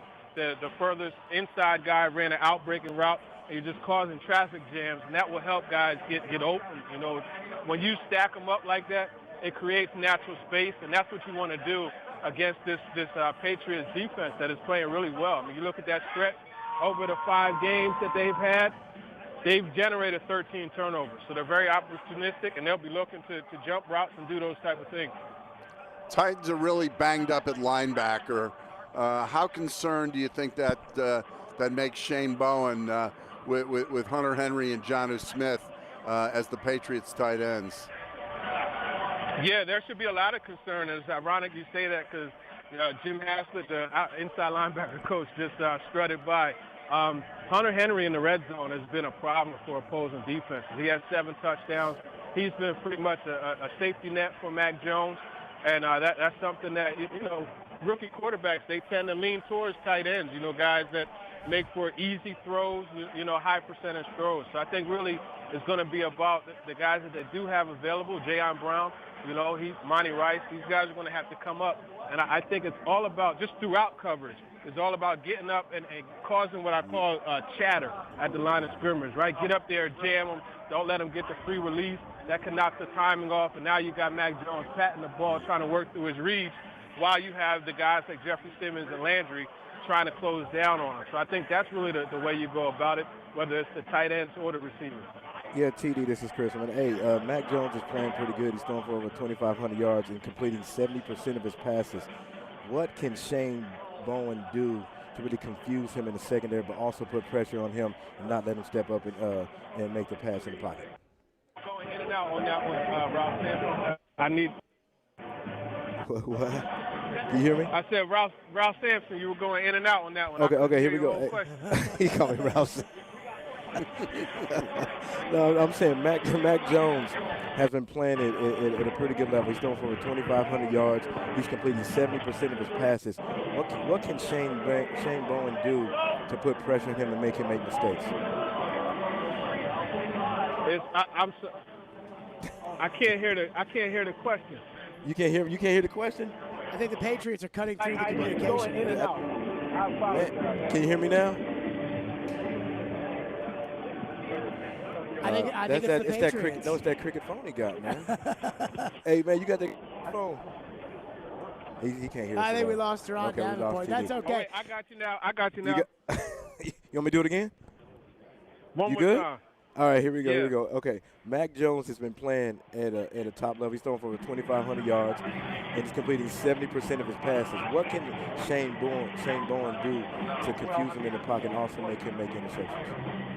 Yeah, I think really the main thing, like I said, you got to get up on those receivers and knock the timing off. That's really the big thing, because it's a timing offense.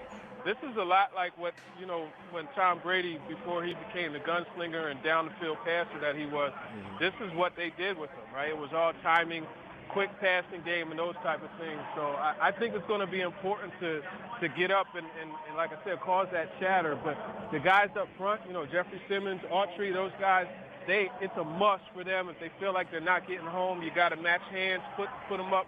Yep. When the quarterback raises his hand, put yours up and try to knock the ball down. That ball disruption, get a tip pass, and then someone like Byard or Jayon Brown, whoever, could pick it off, and now you're getting like a found opportunity. Okay, well, the Patriots, I'm going to switch to defense for a second. The Patriots are 6th in stopping the run. Do you think that Foreman and Hill can be effective running the ball today? Oh, you're not putting me on the spot. That's a question I will quickly say no to. I mean, that's really the bottom. Come on, Sam, you can do it. You want to establish a presence that, that you're going to run the football, but I don't think it's going to be successful. I mean, this team is just too good against the run. And a guy to pay attention to that, really doesn't get a lot of buzz, but Lawrence Guy, along their defensive line, he's a very good run defender. Watch him today. He's really good at clogging up those lanes and just keeping teams from being able to run the football. TD, on a scale of 1 to 10, with 10 being the most shocked you will be if the Titans with this roster pull off an upset, what would you put it at? I'll probably say 7, but I mean, a win today would be a Mike Vrabel special, because that's what Coach Vrabel does consistently. He's able to go ahead and win games that they just really have no business winning. Look at the Rams game. So it wouldn't shock me, but still, I would be a bit surprised if they pull this one off, because their hands are tied. TD, as always, at the stadium. TD, appreciate you. For sure, man. Appreciate you guys. Sorry about the technical difficulties. Oh, you good? That's okay. We just blame the Patriots for that anyways. TD presented by Freedom Tire Guys. As always, brought to you by Freedom Tire Guys, Nationals' premier mobile tire company, online at freedomtireguys.com. What do you call me? 7 out of 10 on the TD shock scale if the Titans pull the upset. Scale of 1 to 10, 10 being the most shocked you could be. 7.5 to 8. I would say 8 also. Oh, I'm like 9.85. I'm just. Of course you are. I mean, look, who do they have? Yeah, but man, it'll be a special. Mike Vrabel always does something crazy in these crazy games. And this is the thing about the Vrabel special, which also scares the crap out of me, which is the Vrabel teams, when there are games that you have no excuse to lose, like last week, they lose. When you have no shot of winning, you win. What's the schedule the rest of the way? Dolphins. Dude, hard. 49ers. Again, Jacksonville. Texans. So if we are to believe that the Vrabel special is a thing, which I do believe in, it does scare me for down the stretch that he can't get these boys ready to play in these big games. Because as much as this game, we're thinking about this now, you're going to have to win those games down the stretch. And they should win them. But again, it's the NFL, baby. Vrabel special. The other side of it is the Jets and the Texans. Yeah, I think your evaluation is a bit of an exaggeration because, he has lost some games that he shouldn't have. Right. But, to talk about that across the board, I think is inaccurate. I think the Titans need to win 3 more games this year. 11 wins, I think, wins the division. 11-6. And you're shooting low, man. Jeez. Well, I think they can get to. I think they can get to 12, and maybe even 13. No, I think they can. I'm just saying they need to get to 11. Yeah. And they should down the rest of the way with Dolphins, Texans, Jags, 49ers. Dude, those are scary teams. They're really not, but okay, I'm going to tell you. Go ahead. Well, they're not more scary than this team or the Steelers. No, I understand. I'm just saying you're talking about teams that their seasons are over basically, but those guys are auditioning for teams. So those guys are going to play. Those guys are going to play hard. Oh, I'm not saying the Titans can't lose those games. I'm saying they need to win 3 of those games in order to get in the playoffs. And I'm nervous that if they don't get some of these guys back, that they're not going to be able to do so. I know those are just guys. Those are impact players that we're talking about. I mean, that's just a tough deal for the Tennessee Titans. I still think it's set up for success for them. And if they can get past this, if they win today. Oh my goodness. Oh, if they win today, oh my God. It's pretty much a clear path to the division and maybe even the first seed. So I don't know if the first seed is gettable anymore, but the Patriots are going to lose some games after this week too. Oh yeah, they got 2 with the Bills coming up. Yeah, I mean, so this has been a year where even the dominant teams have gone through stretches. Look at the Rams. The Rams haven't played well in 3 weeks. Yeah. And they're coming out of their bye week. Buccaneers have had some bad Bucs weeks. have definitely had some hiccups. Could easily lose this week. So I would say if they pull this one off, when people say like, oh, this guy's coaching for his job this week or something like that, I think Vrabel is coaching for the Coach of the Year award today because if they win today, I don't know how you couldn't give Vrabel the Coach of the Year award.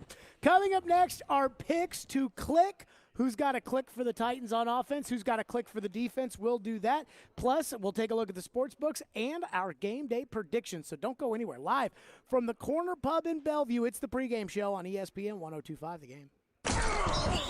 Coming up next hour on NFL Pregame, Jared, Chris, and Mark make their picks to click and final predictions for the upcoming game. We're inching closer to kickoff, and you're listening to NFL Pregame on Nashville's best sports talk, ESPN 102.5 The Game and the Game Nashville app. ElectronicExpress.com. We make it happen.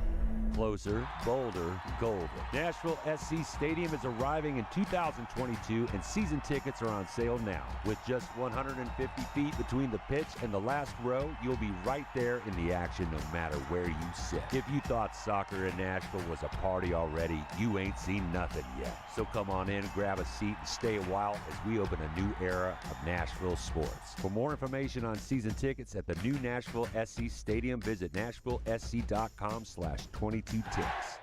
More than 80% of hospitals and other healthcare employers are now looking to hire nurses holding a bachelor's degree. That's why Aspen University's 3-year accelerated and accredited BSN pre-licensure program is now enrolling with no wait list. Tuition and fees are less than $50,000 and transfer credits are accepted. Want to learn more? Just text STEP to 323232 right now. Most courses are online and you'll complete your clinicals within our collaborative network of healthcare providers. Plus, if you need more flexibility, we offer a nights and weekends program. Text STEP to 323232 right now. All clinical simulations and labs are delivered in person while following CDC guidelines for social distancing and masks. If you've thought about becoming a registered nurse, the time is now. Text STEP to 323232 to learn more today. Text the word STEP to 323232 right now. Text STEP to 323232. Total cost of the degree program will vary depending on the courses taken, transfer credits awarded, and fees incurred. Employment statistics are from the AAC and Research Brief published in December 2020. Texting privacy policy and terms and conditions posted at textplan.us. Message and data rates may apply. If you missed the latest from Stillman and Company, delivered by TriStar Moving. When they got to the AFC Championship game at Kansas City, and they lost, and people started throwing out this narrative in the national media about, Tannehill cannot carry you to the top. I'm like, wait a minute. The guy who lost the other championship game was Aaron Rodgers, and nobody's talking about him. Let's be fair here. Ryan Tannehill turned their season around, beat the Patriots, beat the Ravens, and he didn't throw for a lot of yards, but he hit the throws when he had to, and he didn't make mistakes. Let's be fair to Tannehill.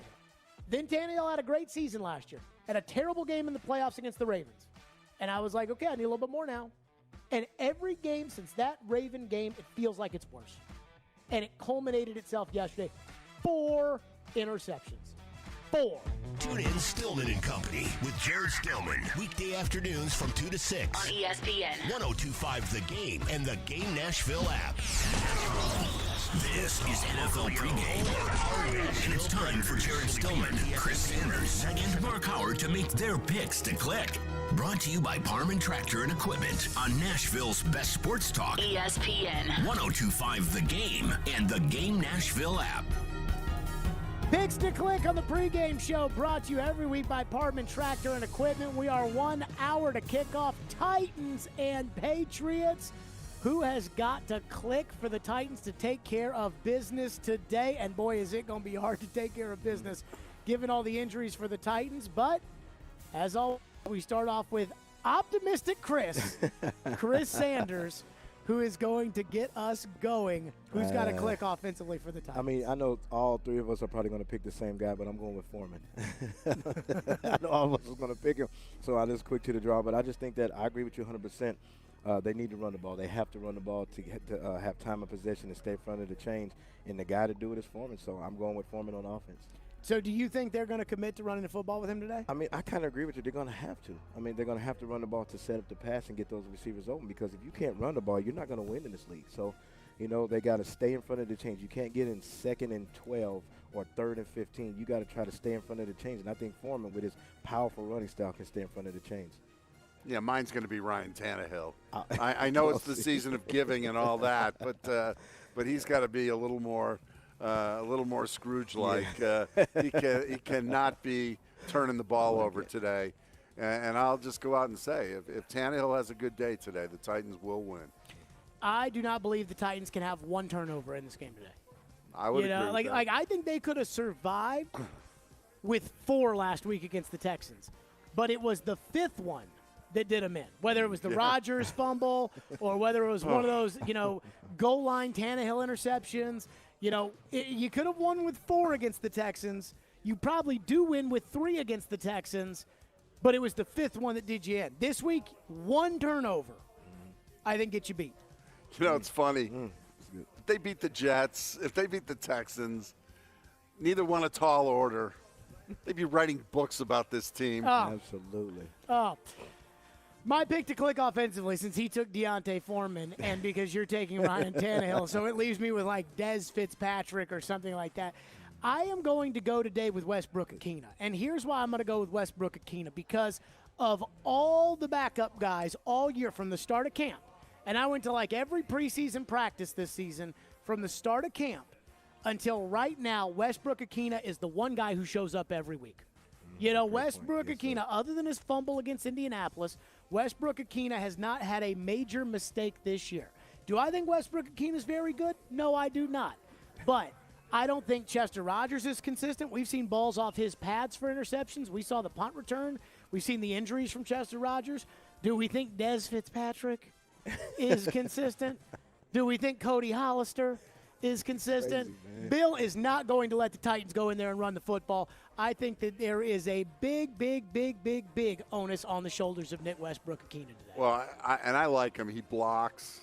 I mean, he does. He's a solid backup receiver. Yes. He kind of reminds me, he's not as good, but like when you play with Isaac Bird. Great comparison, Isaac Bird. Isaac Bird was just wow. And to say that he's not as good as Ike Bird kind of says, like. But Ike, golly, you pulled that out of the bag. Ike Bird toured with the. I didn't know this. Did you know Chris was wide open on the final play of Super Bowl 34? I'm mad today. Would have been a touchdown if they had thrown the ball to Chris Sanders. I'm mad at Les Steckel. I'm mad at Mac. Les Mac didn't go through his progressions. He did. I know. I know. Wycheck was his second option. I know that. I know. And Chris Sanders. I never knew that. Wide open on the last play of the game. I'm still mad. Maybe if Chris had been a little bit more vocal, a little bit more selfish, a little bit more like Odell Beckham, maybe he would have. Defensively, who's got a click today for the Titans? Chris Sanders. Looking at Mac Jones. Mac Jones is playing good. He's completing 70% of his passes. So somebody needs to put pressure on the quarterback. And I think the guy that's going to do it is Simmons. I'm going with Simmons. Simmons has been playing at a totally different level. Last week he didn't have any sacks, but the weeks before he had 2 and 1. So if he puts pressure on Mac Jones and makes him make mistakes, I think the Tennessee Titans can be very successful on defense. I'm going with Byard. You know, I think Byard could sucker Jones into maybe a pick or two today. He's going to have to, because I think, you know, as we have, you know, reiterated almost into the ground, that stat is, to me, is going to tell the story. I wonder if Belichick is going to give Byard the Deion Sanders treatment today. We're not throwing near him. Oh, it wouldn't surprise me at all. Because, you know, he knows the state the Titans are in, and he knows he can throw short with the tight ends and guys like Kendrick Bourne and stuff like that underneath today and throw to the backs. And it's kind of like, all right, if Byard is on the right side of the field, Mac, we are throwing on the left side of the field. Because I'm with you on Byard. And I think both you guys are right here. Because I think Simmons and those boys are going to have to make Mac uncomfortable. And you make a rookie quarterback uncomfortable, he'll make a panic throw that he doesn't want to make. And that's when the ball ends up in the hands of Byard, who I think is going to have one today. But I just think Belichick is telling that kid, you do not throw in the vicinity of 31. I don't care if you take a sack. I don't care if you throw the ball into the 8th row. But you are not throwing near number 31 today, because Byard's the one guy who can turn this game on its rear end. You know, and the crazy thing is, going into this game, you know, Mac Jones, and I think it's driving Belichick crazy, you know, too many comparisons to 12, you know, too many comparisons to early Brady, leading them to Super Bowls. Sure. And I love it. I mean, that said, and I don't think it's going to affect him. He just seems to be one of those kids. But invariably, he'll have a subpar game, and maybe this is the one. And Brady had subpar games, yes, you know, that did. first year. And on top of that, the thing that's funny is this is how I think Bill wants to play. Yeah. Like, I know, you know, Brady when he was MVP and Randy Moss, and like, this is how I think Bill wants to win, is this kind of game, which is why I think the Titans want to win this way too, because that's how Vrabel was raised, and that's what they want Tannehill to do, is not turn the football over. Well, I would disagree with that. I think the great thing about Belichick is he is the essence of a great coach, and he'll coach to what he has. In those years, it behooved them, you know, to be a lot more offensive oriented. I don't disagree with that. I think he's willing to win. I think he's comfortable, you know, playing this style. I think he's very comfortable being a defense-oriented team.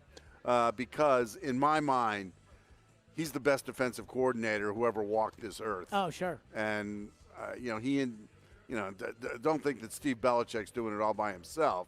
But Belichick's a pretty capable coach.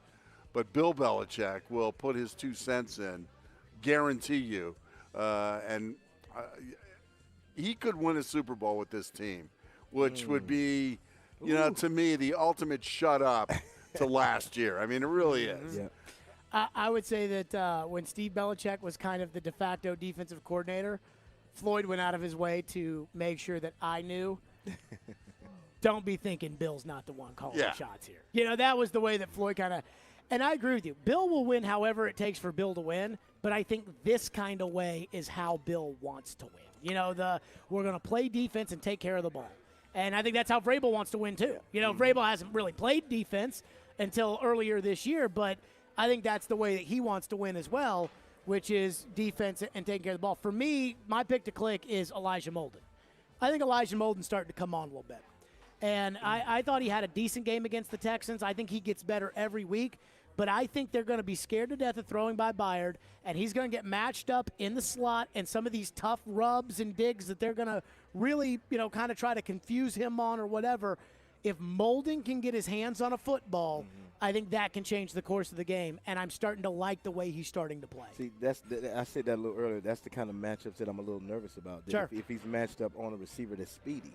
I mean, Elijah Molden is. They don't have they really don't have a bevy of speedy receivers. Aguilar's pretty. Well, they're not going to put Aguilar in him. I'm just saying. I think Christian Fulton gets Aguilar. I'm just saying in general, any one of those matchups that we see, okay, you know, it's man-to-man across the board, and Mac Jones just chucks it because of the read. So, you know, I kind of like to pick just a little bit. We'll see how Molden does out there as well. Fulton is back. That is one kind of bright spot for the Titans. Coming up next, we'll take a look at the sports books. What are they saying about today's game? Plus, we'll make our final game day picks as we get you set for Titans and Patriots live from the Corner Pub in Bellevue. It's Mark, Jared, and Chris. It's ESPN 102.5 The Game. Tennessee touchdown. Will Ryan Tannehill outduel rookie Mac Jones in Foxborough? Touchdown pass from Mac Jones. Or is a second straight loss in store for the Titans going into the bye week? That cannot happen. No! Tune in all day Monday for full reaction to Titans Patriots. Talking Titans? We are Nashville's best sports talk. ESPN 102.5 The Game and the Game Nashville app. Hey, Nashville, looking to spruce up your home for the holidays? Social Furniture on the West Side has you covered. They're packed with items you can either take home with you or have them delivered to you the same day. You've heard of inventory shortages. Well, not at Social Furniture. At Social Furniture, you can get your new furniture today. Yes, the same day. For instance, take this designer leather sectional. For not $3,000, it's only $1,299 with today's delivery. At Social Furniture, the savings are huge out there. They're located on the west side, 5412 Charlotte Avenue near White Bridge Road. Maybe you need some chairs for your table, or you have guests for the holidays and need furniture fast. Well, you can find it all at Social Furniture. They have thousands of combinations to choose from, and they'll deliver today. And guess what? The best thing is you don't have to pay today. You can take 12 months to pay with no interest. So load up the family and come to Social Furniture today on Charlotte Avenue in West Nashville. Hey, Darren McFarland here. This Thanksgiving, be thankful for free bets. Yes, I said free bets. I hope I have your attention now. That's right. DraftKings Sportsbook, the official sports betting partner of the NFL, has a Turkey Day no-brainer. Who doesn't love no-brainers? I know I do. New customers can bet just $1 on any Thanksgiving NFL game. Remember, it's a triple header. Triple header this year. Win $100 in free bets if either team scores a point. That's all you need to have happen. All DraftKings customers can also get in on a new same-game parlay offer that's sweeter than that pumpkin pie you're going to have. For the Thanksgiving games, all customers get a risk-free bet up to $25 if your same-game parlay doesn't win. Download the DraftKings Sportsbook app right now. Use that code 1025GAME and bet just $1 of your money on any Thanksgiving NFL game to win $100 in free bets if either team scores a point. That code again, 1025GAME, this Thanksgiving at DraftKings Sportsbook. You must be 21 years of age or older, Tennessee only. Restrictions do apply. See DraftKings.com/sportsbook. For details, if you or someone you know has a gambling problem and needs help, call or text the Tennessee Red Line, 1-800-889-9789. Hey, Nashville, we think you deserve the very best driving experience. And now is the time for our Season of Change CPO event at Mercedes-Benz of Music City. When you purchase a certified pre-owned Mercedes-Benz, you're backed by the remaining new vehicle limited warranty. Once that expires, the certified pre-owned limited warranty goes into effect, providing an additional 12 months of coverage with unlimited miles. See all the perks and exceptional offers for your certified pre-owned vehicle from Mercedes-Benz of Music City, mbofmc.com. Later today. Kadiki scored! And Nashville are going to go to Philadelphia. It's round 2 of the MLS Cup playoffs. When Nashville Soccer Club visits the Philadelphia Union, coverage begins at 4:15 on ESPN 94.9 and the Game Nashville app. Hey, Nashville, it's Max Kellerman, and you're listening to Nashville's best sports talk, ESPN 102.5 The Game. Live from the Corner Pub in Bellevue, Mark Howard, Chris Sanders, Jared Stillman. It is the pregame show. Titans and Patriots. Time now to take a look around the sports books. That's right. Around the sports books presented by FanDuel Sportsbook. The latest odds on today's game are brought to you by the FanDuel Sportsbook app, America's #1 sportsbook, and my official sportsbook app. We start where we've got Titans and Patriots today on the sportsbook. Not looking pretty for the Tennessee Titans, who come into this game, 7.5 is the line. It was originally 6.5. It's up to 7. Now it's 7.5. Before closing, the Titans are 7.5-point underdogs in today's game. Are you surprised, Mark Howard, by that line? Well, what's interesting about this game is that last Sunday, you could have bet the Patriots -3. Yep. And it's not so much A.J. Brown getting hurt. It's just the public saw what happened against Houston, and they played so poorly, and the Patriots are playing so well. It's pretty unusual to see a line shoot up 4.5 points. I mean, it really is. And I guarantee you most of the Sharpies are taking the Titans today. I just think that the loss to the Texans made that number go up so high. Oh, no. Yeah. If they're the one that it probably been. Well, and A.J. Brown got hurt in the loss to the Texans, so that's probably a part of it, too. Oh, absolutely. Meanwhile, anytime touchdown scorer. So this is somebody who possesses the football on a touchdown score. Okay. There is one Titan listed amongst the top 5, and there are 2 Titans amongst the top 7 Ramondre Stevenson is the leader in the clubhouse, plus 120. Damian Harris, plus 125. Hunter Henry, plus 210. Jacoby Myers, plus 230. Deontay Foreman, plus 250. So that's the highest Titan with odds to score a touchdown today. Deontay Foreman, plus 250. Nelson Aguilar, plus 260. Kendrick Bourne, plus 270. Dontrell Hilliard is finally the second Titan in there at plus 270. You guys want to guess the third Titan? Westbrook. Nope. He was close, though. Cody Hollister. Nope. Dez Fitzpatrick at plus 370 is the third Titan available for you to pick as an anytime touchdown scorer. Insane. It's all your fault, Jared. It's got to be Hilliard, right? I mean, Hilliard or Foreman. Yeah, That's gonna I score. would take Hilliard. Okay. Hilliard plus 270 or Foreman plus 250 because they're roughly same odds. Hilliard. I would go with Hilliard. Taking a look at the rushing yards, Deontay Foreman, in order to lead, plus 500. Dontrell Hilliard plus 950. This is an interesting one. If today's leading rusher is Ryan Tannehill, you're plus 4,000. Really? I mean, I'm not going to say that I think Tannehill's going to lead the game in rushing. It's conceivable. It is. And I told you earlier, I think one thing Belichick's taken away on offense is he's not letting Tannehill run with the football today. Absolutely. But I think there's a chance in this game that Tannehill could pop one of those like 65-yard runs. The Patriots could have Damian Harris with 42 and Ramondre Stevenson with 55. And, the Titans have, 35 and 26, and Tannehill's the leading rusher for the game. Well, I think you got something there because I think getting Tannehill out on the perimeter is going to be one of the game plan points. Yeah, but a 65-yard run? He's done it before, Green Bay last year. Yeah, but this is a little different monster he's dealing with. Green Bay was pretty good last year. Their defense wasn't that good. Oh, Green Bay's defense pretty good. Meanwhile, for rushing yards, over under Dontrell Hilliard 31.5, Deontay Foreman 45.5. I say under. Foreman has to be over for the Titans having a chance to win. I don't think he's going to get it under. Foreman's got to be about 85 in my opinion. I'm going to say Hilliard over. Hilliard over the 31.5? Yeah.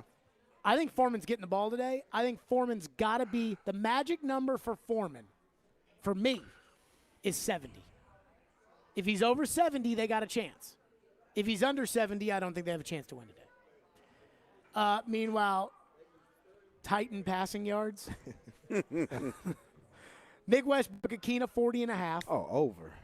Dez Fitzpatrick, 32.5. Anthony Ferkser, 20.5. Dontrell Hilliard, 22.5. And Deontay Foreman, 8.5. 8.5.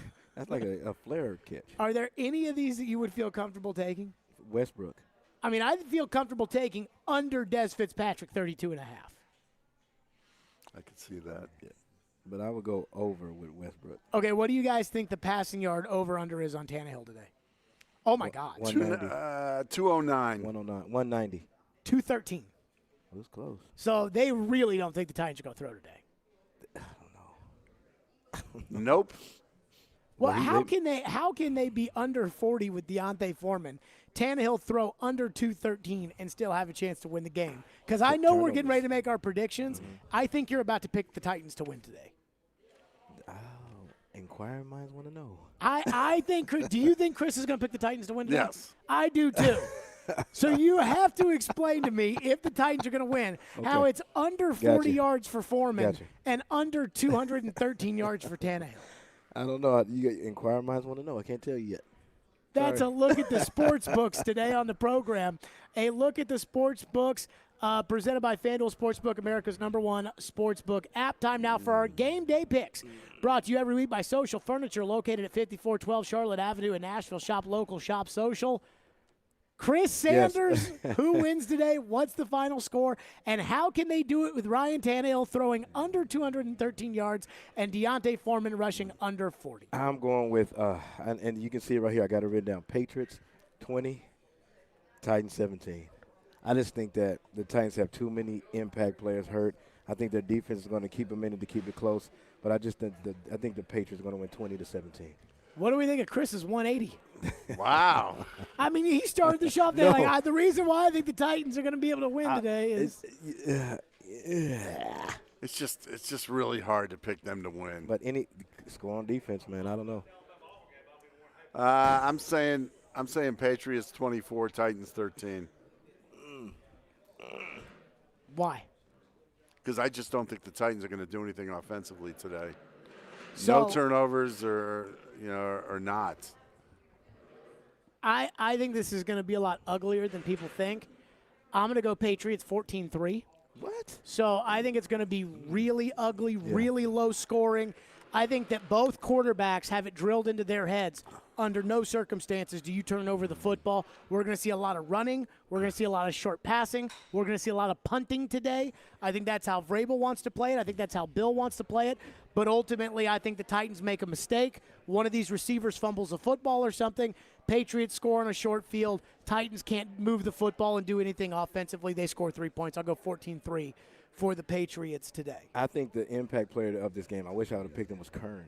If Kern can kick Punting will matter. I know that sounds crazy, Punting will matter. but if he kicks it and they get him on their 1 yard line, they get a sack or a safety or whatever, then the Tennessee Titans score on defense. That's how the Tennessee Titans are going to win. Our final game day picks are brought to you every week by Social Furniture, located at 5412 Charlotte Avenue in Nashville.